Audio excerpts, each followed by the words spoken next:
샬롬 반갑습니다. 오늘은 출애굽기의 드디어 마지막 시간, 어저께 십계명 수요 및 시행 세치까지 보려고 했는데 시간이 좀 그래서 못 봤고요.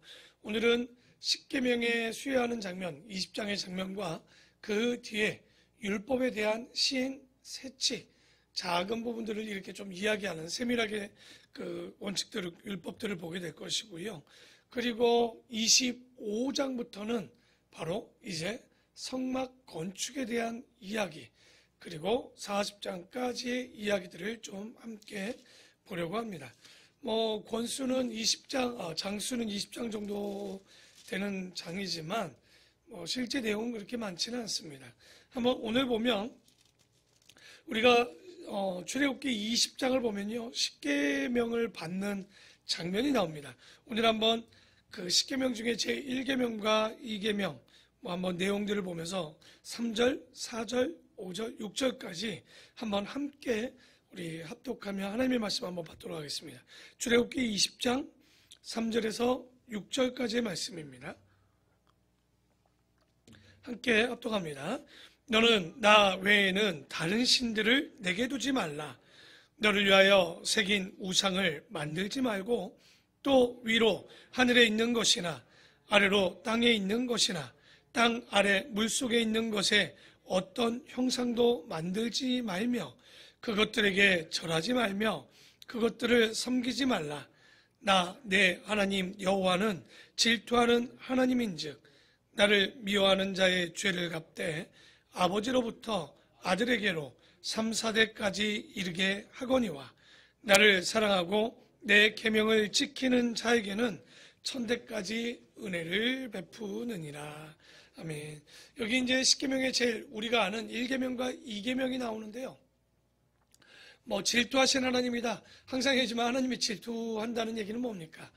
정말 당신을 사랑해 주기를 원하는 그 메시지를 전하고 있죠. 그러면서 6절에 보면 분명히 얘기합니다. 뭐라고 얘기하냐면 나를 사랑하고 내 계명을 지키는 자에게는 몇 대까지 복을 주겠냐? 바로 1000대까지 은혜를 베풀어 주시겠다. 이 이야기는 여기 분명히 6절에 나옵니다. 아무리 율법을 지켜도 뭐하지 않으면, 하나님을 사랑하지 않으면 안 되는 거예요.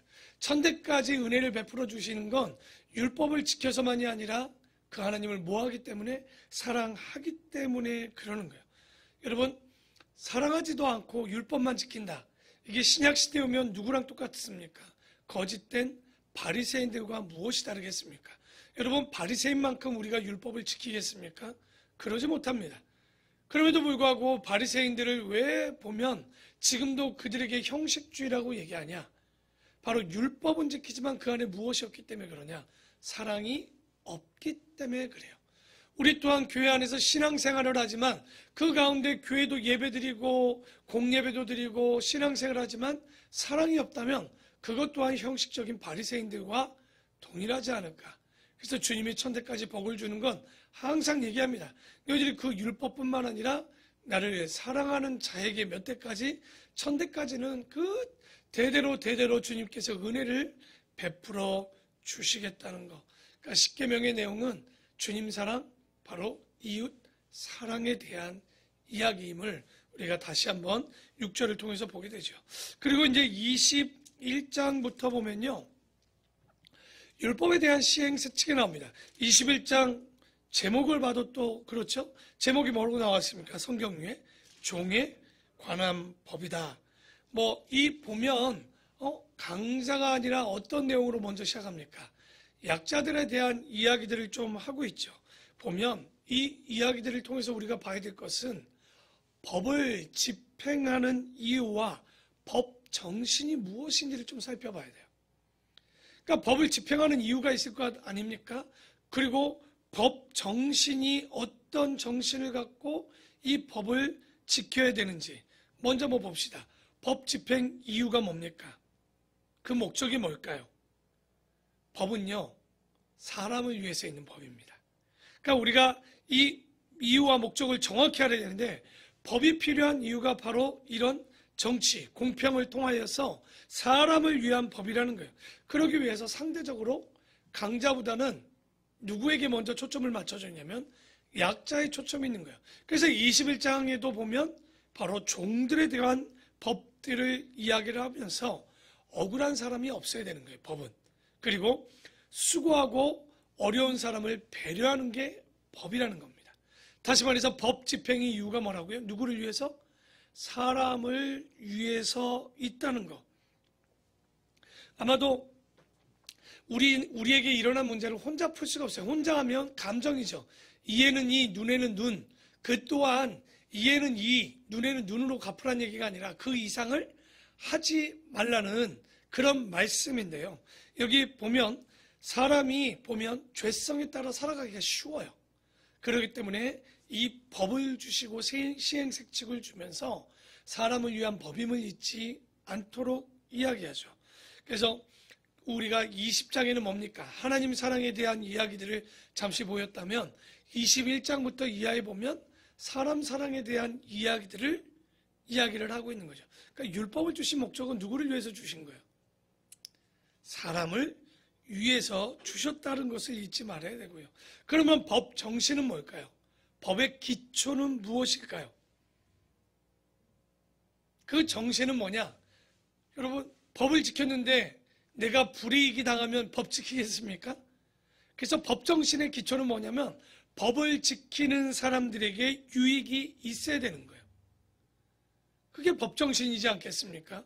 법을 지키는 사람들에게 유익이 있고 법은 진리에 기초하고 공의에 기초하고 공평에 기초하고 사랑에 기초하고 공의에 그리고 긍휼과 자비에 기초하는, 그래서 법은요, 하지만 우리가 알아야 되는 건 최선책이 아닙니다. 법은 차선책입니다. 그러면 법 위에 법은 뭘까요? 바로 사랑의 법입니다. 하나님의 사랑의 법보다 더 넘는 게 없는 거예요. 그런데 진짜 안타까운 얘기지만 목사님들이 노예나 지방에 가서 이렇게 보면요, 참 웃길 때가 있습니다. 목사님들이 회의를 하다가 자기 마음에 안 들면 뭐라고 하냐면 손을 딱 들고 얘기합니다. 법이요! 법대로 하라고. 진짜 그때마다 막 울컥울컥해요. 뛰쳐나가야 되나? 뭐라고 얘기하냐면 도대체 목사들이라는 분들이 법보다 하나님의 사랑의 법을 모르는 걸 보면서 이게 말이 될까? 법이요 할 때 진짜 그 법의 정신이 무엇일까?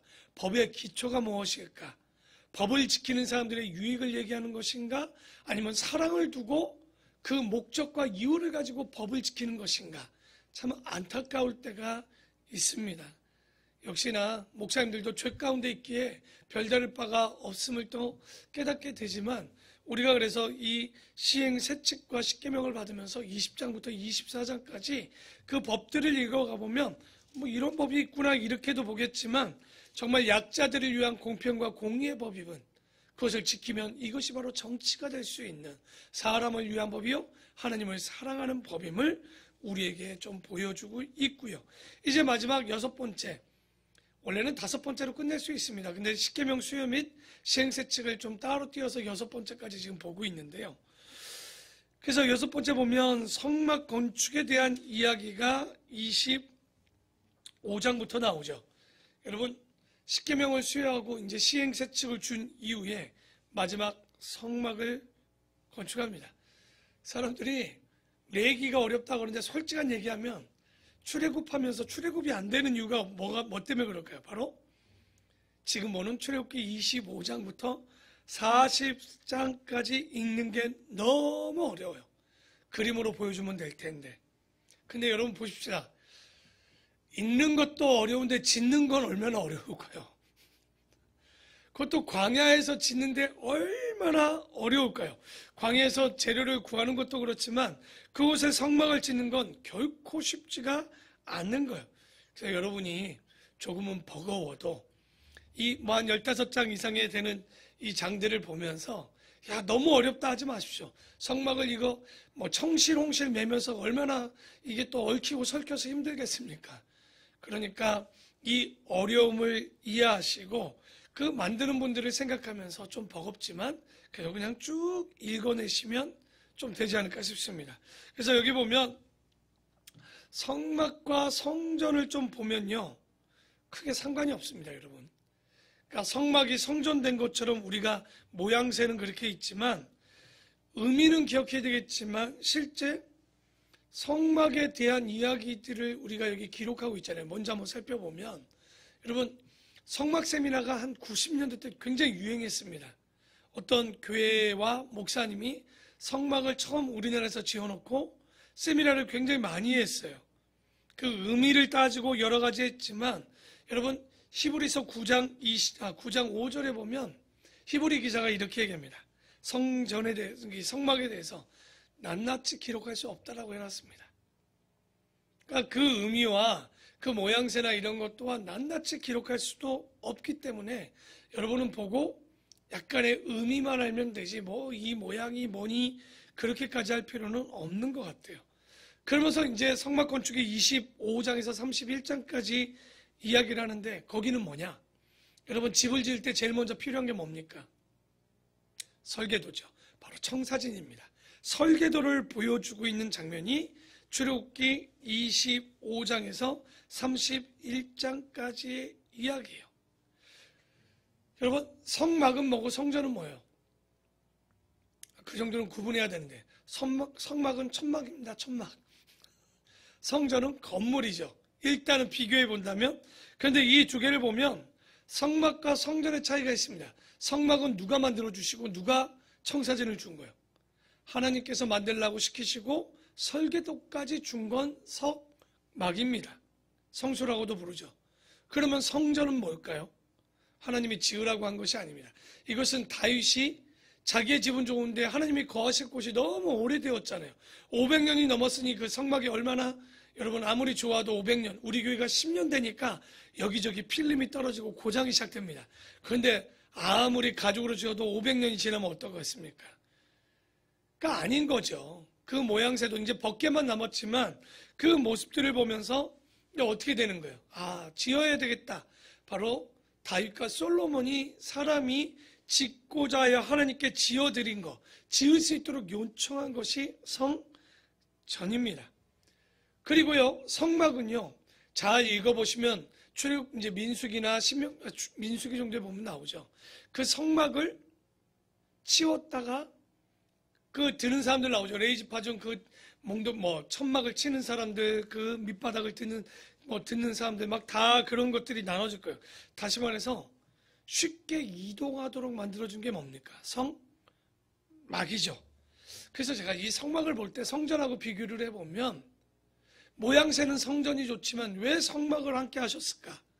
항상 주님은 우리와 함께 하고 싶으셨고 그렇게 본다면 이 성막처럼 우리는 이 교회가 중요한 것이 아니고 집의 모양이 중요한 것이 아니라 그 안에 주님이 거하시느냐 거하지 않느냐가 중요하지 않는가라는 영적인 의미도 우리가 좀 살펴볼 수 있을 것 같아요.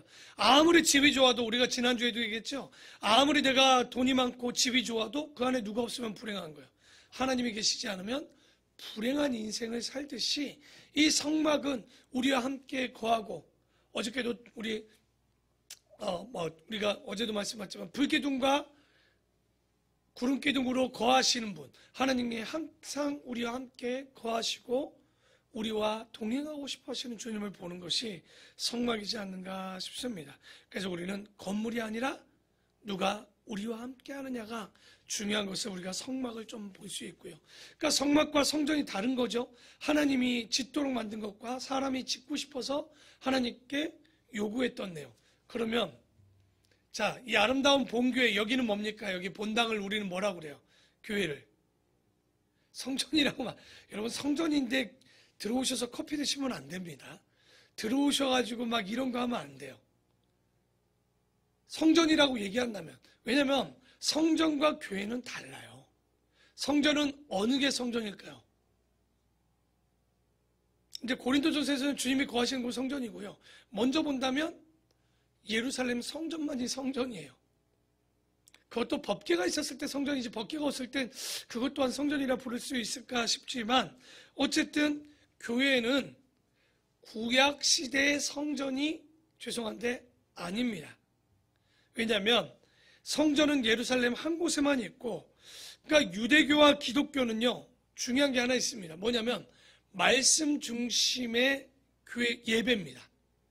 그런데 예전의 성전은요, 정확히 보면 뭐냐면, 그러니까 교회가 말씀 중심은 언제부터 말씀 중심으로 바뀌었냐? 성전 때가 아니라 회당으로 바뀐 뒤, 다시 말해서 예루살렘 성전이 회파된 이후에 그 뒤에 회당이라는 것이 만들어지면서 에스라 때부터 뒤에 보면 그때부터 말씀 중심으로 바뀝니다. 왜?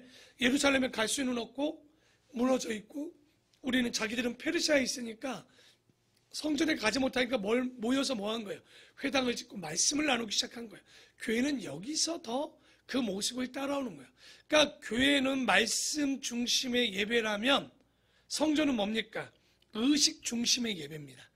제사를 드리고 번제를 드리고 소제를 드리고 화목제, 속죄제, 속건제를 드리는 이런 거죠. 그래서 교회가 어디에 더 가깝냐라고 물어보면 우리는 어디에 가깝다고 얘기해요? 성전이에요? 회당이에요?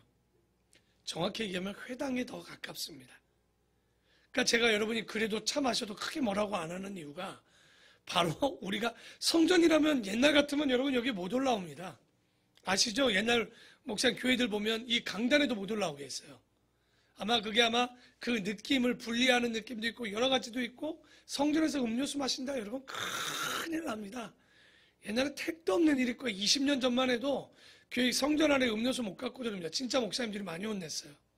그러나 조심은 해야 되겠지만 그렇다고 성전이 아니라 우리는 회막 중심이기 때문에 그리고 이게 성전이라기보다 우리는 정확히 하려면 교회죠.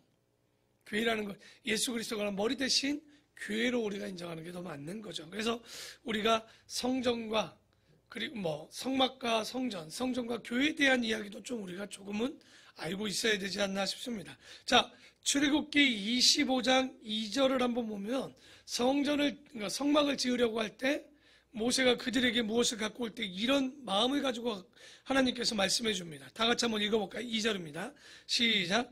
이스라엘 자손에게 명령하여 내게 예물을 가져오게 하고 기쁜 마음으로 내는 자가 내게 바치는 모든 것을 그냥 갖고 오라고 하지 않습니다. 그러니까 제사 때 필요한 기구와 성막을 만들기 위해서 그 물품들을 갖고 오라고 할 때 우리가 25장 2절에 보면 예물을 바칠 때 우리의 마음과 자세에 대한 이야기들을 하고 있습니다. 성막을 건축할 때 백성들의 마음이 여러분 헌물하고 헌금할 때 우리의 마음하고 똑같은 거예요. 그럴 때 우리가 어떤 마음으로 해야 되느냐? 주님께 바칠 때 어떤 마음입니까? 첫째, 기쁜 마음으로 가져와야 돼요. 아깝다? 우리가 요즘 시편을 보면서 무슨 얘기합니까? 여러분 우리는 세상에서 세를 빼오지만 주님은 이 모든 땅의 주인이라고 얘기하셨죠. 이 땅의 모든 만물의 주인입니다.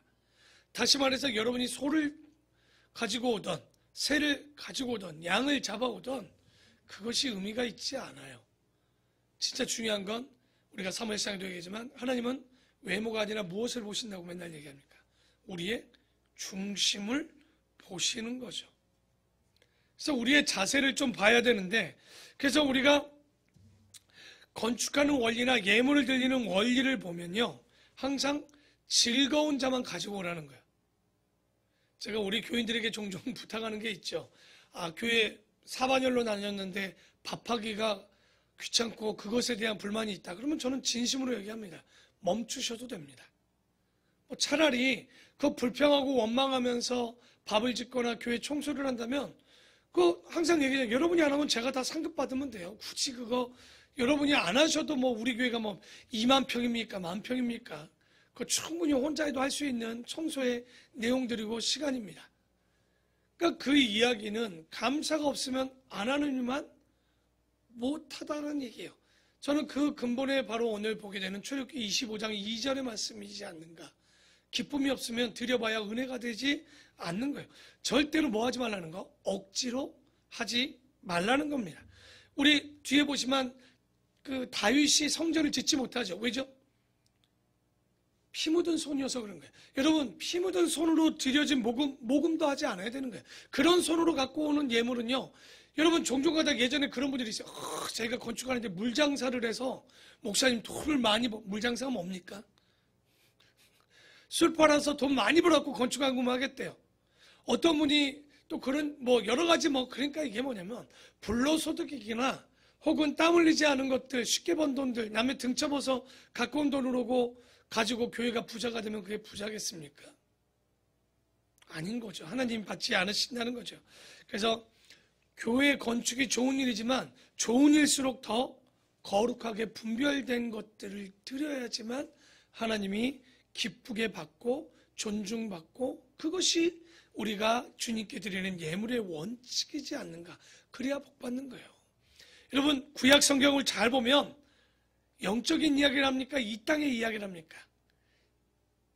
이 땅에 대한 거예요. 이 땅에서 잘 되고 복 받고 삶을 얻고 복을 받는 이야기, 그 원리가 정확히 보면 이 율법 속에 다 들어 있습니다. 진짜 얘기하면 신약을 쉽다라고 얘기하는 분들은 여러분, 보이지 않는 저 영적인 하늘나라의 것을 이야기하고 있는데 쉽겠습니까? 신약이 그래서 어렵다는 거예요. 이 땅에서 반드시 살고 거룩하게 살면요, 구약 성경은요 그 안에 복 받는 거예요. 그래서 지금도 보면 여러분, 이 온 세계 중에 가장 부자가 누굽니까? 대부분 보니까 미국인이에요? 유대인이에요? 유대인들이죠. 왜 유대인들이 이 땅에서 복을 받을까요? 그들은 신약은 갖지 못하고 구약을 믿고 살기 때문에 이 땅에서 잘 살고 복 받는 일의 원리를 알고 있는 거예요. 그 원리들은 그들은 탈무드로 풀어가고 있잖아요. 자기들이 들어오는 교훈들을 아마 이야기를 해줄 텐데, 그래서 우리가 구약은 이 땅에서 잘 되고 신약은 영원한 나라에서 잘 될 것에 대해서 그 원리를 가지고 있기 때문에 여러분, 골고루 먹어야 돼요. 그래서 이 땅에서도 잘 되고 우리가 영원한 하늘나라에서도 잘 되려면 신구약을 골고루 드셔야 됩니다. 지금 우리가 몇 년째 구약을 하지만, 그래서 제가 새벽에는 신약을 보는 이유가 그런 거죠. 신약을 볼 땐 제가 그때는 새벽에 뭘 봅니까? 구약을 보죠. 그 이유가 우리가 골고루 먹기 위해서입니다. 그래서 항상 신구약을 잘 봐야 영의 복, 그리고 이 땅의 복을 잘 받을 수 있는 거예요. 그리고 이 땅에서 진짜 잘 살려면 여러분, 율법을 잘 보시고 내 건강을 위해서 레위기 11장을 보십시오. 사회 인간관계를 잘하기 위해서는 그 레위기 19장 사회윤리와 18장의 성윤리와 이런 것들을 한번 쭉 보다 보면 우리가 이 땅에서 복 받을 수밖에 없어요. 여러분, 그걸 보지도 않으니, 레위기를 보지도 않으니 복을 못 받는 거죠. 자, 32장에 보면 이제 무슨 이야기를 하고 있냐면, 우리가 너무나도 잘 알고 있는 언약이 파기가 됩니다. 20장의 십계명과 21장부터 시행세칙이 있었지만, 이 문제가 뭡니까? 모세가 시내산에 올라가서 하나님을 만나고 그 십계명 돌판에 딱 가지고 내려오는데 사건이 하나 벌어졌죠. 우리 그래서 다른 거 몰라도 무슨 사건입니까? 무슨 송아지? 금송아지 사건.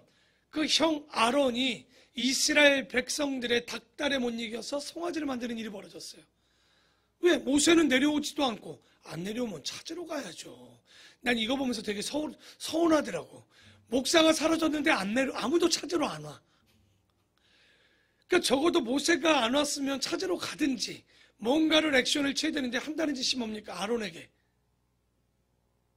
형상을 만들어 달라는 거예요. 형상을. 그래서 여러분, 이게 지금 문제가 뭐냐면, 아론이나 이스라엘 백성들이 금송아지를 만들었다는 건 아직 어떤 문화에서 벗어나지 못했다는 거예요. 세상 문화, 곧 이집트 문화에서 벗어나지를 못했던 거예요. 4절을 보십시오. 아론이 그들의 손에서 금고리를 받아 부어서 조각칼로 새겨 송아지 형상을 만드니 그들이 말하되, 이스라엘아, 이는 너희를 애굽 땅에서 인도해낸 너희의 신이로다 하는지라. 아론도 별 수가 없는 거예요. 왜 이러냐? 400년 동안 본 게 이거예요. 그러니까 우리가 그래서요, 여러분, 무엇을 보느냐가 굉장히 중요합니다. 우리가 보면 이제 신명기 때 보겠지만, 성경을 놔둬놓을 때 이 성경에서 뭐라고 합니까? 어린 아이들부터 데리고 오라고 합니다. 그렇죠? 여러분 기억나죠? 성경 통독할 때 어른들만 모여서 하라고 그럽니까? 요즘 저희 밴드에 보면 누가 성경을 일독하게 생겼습니까? 우리 고윤서가 일독하겠어. 그러다 보니까 나한테 영상통화가 종종 와요. 목사님 자기 구약을 다 읽었대. 옆에서 사모님이 그러더라고. 내가 다 읽었는데. 글씨는 모르잖아요. 걔는 좋겠더라고. 구약 한 권 있는데 한 챕터가 그냥 이렇게 몇 장 읽으면 출애굽기 끝나고 막 이러고 끝나더라고. 그런데 항상 윤서가 그런데요. 집에 오면, 유치원 갔다 오면, 그 어린이집 갔다 오면 성경 읽어야 된다고. 큐티해야 된다고. 참 감사하지 않습니까? 그런데 그런 것들을 보고 우리 아이들이 읽는 것을 보면요. 왜 그렇게 하겠습니까? 종종 다른 사람들은 그럽니다. 애들이 뭘 알겠어. 여러분, 우리 교회 보면 11시 예배 때 우리 유치부 애들이 처음에 다 같이 예배 드렸던 거 기억나시죠? 그러면 사람들이 그럽니다. 아이들은요, 집중하는 거 20분밖에 못해요, 목사님. 같이 드리면 안 된대. 정말 그렇습니까? 여러분 보셨지만 우리 아이들은 1시간 반 예배, 주일학교 애들은 이제 거뜬히 드립니다. 유치부 애들도요, 훈련하면 드릴 수 있는 거예요. 왜 이렇게 얘기 드리냐면, 여기에 잘 볼 때 이 본대로 행하기 때문에 아이들이 함께 부모와 성경 읽으면 어떤 일이 벌어질까요? 아이들은 성경을 읽게 돼 있습니다. 부모가 기도하면 아이들은 기도하게 돼 있습니다. 그러니까 본대로 행하는 거예요.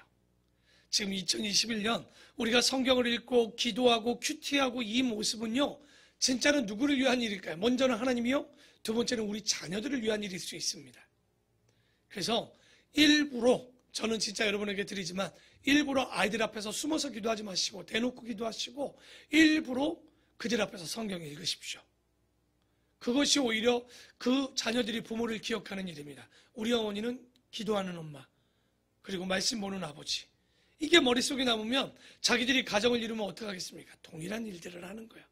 그러니까 여러분이 그 교육이 지금도 보면 400년 동안 애굽에서 본 그대로 행하고 있는 거예요. 얼마나 웃깁니까? 그래서 하나님께서는 이것에 어떤 결과를 나오냐? 진멸해버리고 싶은 거예요. 그 이유가 뭐냐면 7절에 보니까 여호와께서 모세에게 이르시되 너는 내려가라. 네가 애굽 땅에서 인도하여 낸 백성이 뭐 하였다는 거예요? 부패해버렸다는 거예요. 근데 여러분 이게 왜 열받는지 잘 모르죠. 하나님께서 만정이 떨어진 이유가 뭐냐면 지금 애굽에서 나온 지 100일밖에 안 됐어요. 홍해 사건 이전에 여러분 그러니까 시내산까지 도착하는데 50일이 걸리고 그리고 그 10가지 재앙을 버리고 막 그 모든 일이 있고 나서 출애굽받고 100일 있는데 한다는 짓이 다른 신을 달래요. 3달도 안 지났는데 3달 갓 지났을 때 하는 행동을 보십시오. 그리고 진짜 언약을 맺은 지는 50일도 지나지 않았는데 뭐 하고 싶을까요? 정이 떨어지는 거예요. 정내미가 뚝뚝 떨어지는 거죠. 그랬더니 모세에게 10절에 이렇게 얘기합니다. 그런즉 내가 하는 대로 그냥 두라. 내가 그들에게 진노하여 그들을 진멸하고 차라리 너를 큰 나라로 되게 다시 세워주겠다. 그러니까 쟤들은 안 돼서 노아의 홍수의 이후에 안 되어서 아브라함을 불러서 다시 모세까지 왔고 또 그 모세를 통해서 이스라엘 백성을 만들려고 했는데 이놈들도 안 되는 거예요. 그러니까 진짜 마음은 물론 홍수로 칠 수는 없지만 뭐 하고 싶은 거예요? 다시 하고 싶은 거예요. 다시. 그러니까 여러분 이래서 제가 하나님의 마음을 읽을 줄 알아야 돼요. 야 그랬는가 보다가 아니라 이건 정말 그 마음에 하나님의 마음에 어떤 마음이었는가. 질투의 하나님이라고 아까 얘기했죠. 32장에. 그 질투의 하나님이 다른 신을 섬기는 모습을 보면서 얼마나 화가 났을까. 그나마 모세의 간청으로 진멸은 막습니다. 하지만 32장 28절에 보면 다 막지는 않습니다. 레위 자손이 모세의 말대로 행함에 이날의 백성 중에 몇 명가량이 죽임을 당합니까? 레위 자손, 다시 말해서 게르손, 고핫, 무랄이라고 나올 겁니다. 그 자손들이 칼로 치니 그날에 그 사건으로 몇 명이 죽냐? 3,000명이 죽는 거예요. 근데 성경의 본질을 모르고 죽인 것만 보면 그래서 하나님이 되게 무엇으로 봅니까? 폭력적으로 보이죠. 근데 여러분이 되게 선한 척을 하더라고요. 다시 한번 해드릴까요? 여러분 우리가 이걸 볼 때는 호세아서를 봐야 될 필요가 있죠. 왜? 고멜이 자기 남편을 두고 다른 곳에 딴 남자를 돈 주고 만나러 갔어요. 여러분이 마음이 넓어서 어떻게 합니까? 여보 그럴 수도 있지. 다음엔 너무 자주 가지 마. 그럽니까? 죄송합니다. 그 쌍판떼기도 보기 싫을 거야 아마. 왜냐하면 정내미가 떨어지는 거죠. 그러니까 우리가 내 일이 아니니 하나님의 입장을 하나님은 사랑이니까? 아니요. 하나님은 질투의 하나님입니다. 질투의 화신이고 질투의 본질입니다.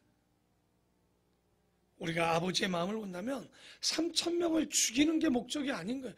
그 죽일 수밖에 없는 거. 왜? 일벌 100개입니다.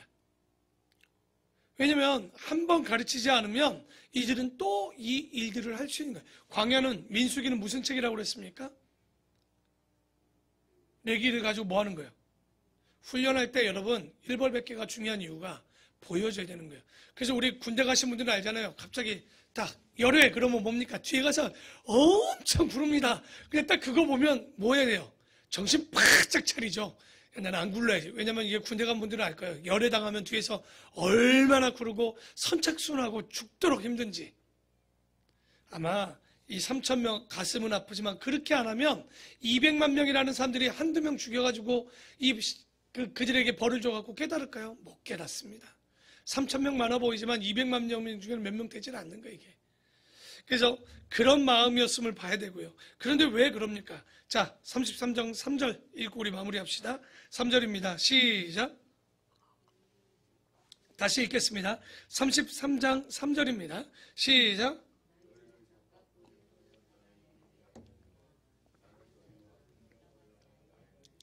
너희는 목이 고든 백성인즉 내가 길에서 너희를 진멸할까 염려하니라. 그게 뭐냐면 가나안 땅을 가되 나 같이 가지 않겠다고. 와, 여러분 이런 모습 보셨어요? 가, 그래 너 들어가. 나 너희들하고 같이는 못 가겠다.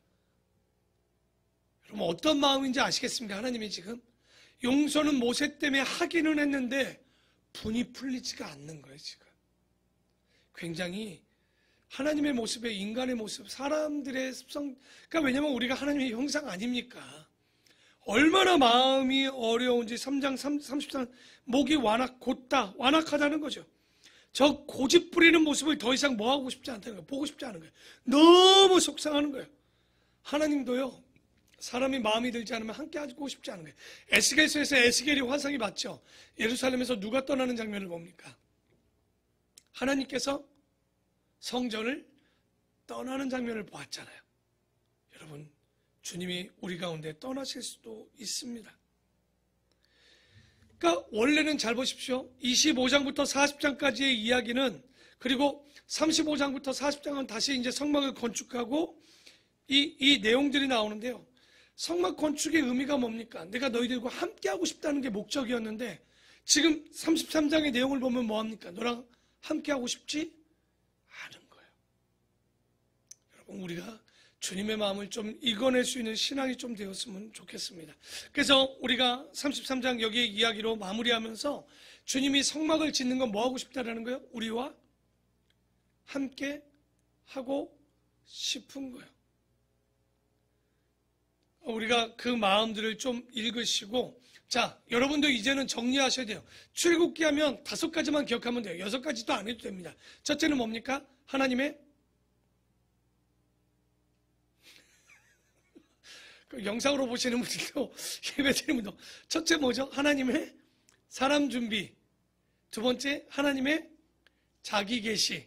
세 번째 출애굽, 이집트 탈출기. 네 번째 시내산에서 맺은 언약. 이때 이제 십계명과 율법의 시행 세칙까지 이 안에 들어가는 거예요, 원래는. 그리고 5번째는 뭡니까? 성막 건축. 그러니까 여러분이 성경을 이렇게 5가지, 우리가 창조, 타락, 그때 홍수 심판 이런 것들 다 기억하죠. 1부와 2부로 나누고 2부도 이런 것들을 머리에 기억하고 있으면 대략 장들도 기억할 수 있는 거예요. 그러니까 그 정도는 이제 읽으시고, 아 맞아 20장에 십계명이 들었지, 레위기 11장에 맞아 먹는 이야기 하지, 19장에 레위기에 보면 사회 윤리에 대한 이야기를 하지. 머릿속에 잘은 몰라도요, 읽다 보면 자연스럽게 알아야 돼요. 굳이 외우지 않아도 맞아. 하나님의 자기 계시가 11장부터 18장까지 보니까 어떤 자기의 계시들을 좀 보여주고 있는 내용들이 나오고, 이렇게 자꾸만 머릿속에 기억을 하시다 보면 잘 남는 거죠. 그래서 우리가 이 5가지만 알면 실제는 이 이야기라는 게 먼저입니다. 그 안에 비춰지는 그 어떤 비유나 유비를 얘기하는 게 아니라 먼저 이 이야기를 하고, 그나마 이 출애굽을 통해서 우리가 보여주는 유사한 비유가 있어요. 어떤 이야기를 하고 있느냐. 여러분, 출애굽기에 애굽을 탈출했다는 것은 뭐에 대한 유비냐면, 그것은 우리가 믿지 않는 세상 가운데 나오는 것과, 그래서 우리가 타협점 4가지 얘기했었죠. 너 혼자 가. 너 가족 얘기할 때 있죠. 멀리 가지 마. 이런 얘기했죠. 왜냐면 세상을 못 떠나도록 만드는 것처럼 이 광야를 나가는 건 바로 우리가 세상 가운데서 어디로 나가는 거냐? 교회로 가는 것과 같은 것이고, 그리고 광야 생활은 뭘까요? 훈련이죠. 바로 교회에서 훈련을 받는 것과 똑같은 거고요. 우리가 가나안에 들어가는 건 뭡니까? 요단강 건너서 가나안 들어가는 게 뭐예요? 죽어서 천국 들어가는 것과 유비를 갖고 있는 거고요. 그래서 우리가 이런 것들을 보면 원래 본질은 하나님의 사람 준비, 자기 계시, 우리가 율법을 받고 이런 내용들이 다 들어가 있지만 진짜는 이런 내용이 먼저고 그 다음에 이런 유비를 좀 생각해 볼 필요성이 있지. 먼저 비유나 이런 것들을 먼저 살펴보지는 마시고 본질을 먼저 보시면 되지 않을까. 그래서 우리가 출애굽기를 오늘 마무리합니다. 아마 다음 주 토요일까지 출애굽기를 다 읽으셔야 될 것 같습니다. 그래서 어떤 여러분 성경을 읽을 때 잔재주나 기교를 부리지 마시고 제가 했죠. 너희가 내 마음을 듣고 처음부터 끝까지 듣고 이해할 때까지 듣고 순종할 때까지 들어서 한 권도 빼먹지 말고 그래서 우리의 삶을 들여 하나님의 일을 할 수 있는 진정한 헌신, 하나님의 소유가 되고 하나님의 제사장 나라가 되어서 거룩한 백성으로 구별되어져서 하나님께 쓰임받는 하나님의 사명을 다하는 우리 귀한 성도들 되기를 축원합니다. 기도하겠습니다.